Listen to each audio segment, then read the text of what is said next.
ছাত্রলীগ, স্বেচ্ছাসেবক লীগ কিংবা ইভেন আওয়ামী লীগ কি বললো না বললো এগুলো আমাদের জানার বিষয় না। আমরা এটা ধর্তব্যের মধ্যেই আনি না।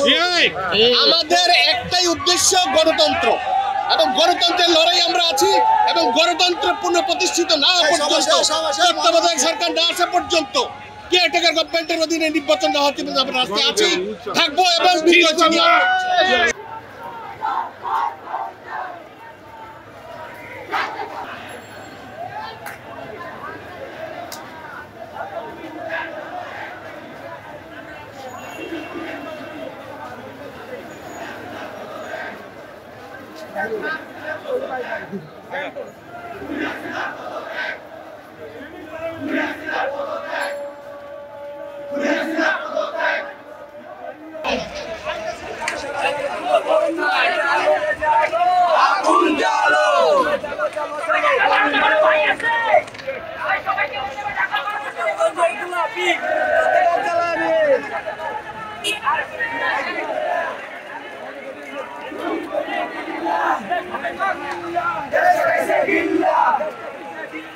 দুই বনে মিল্লা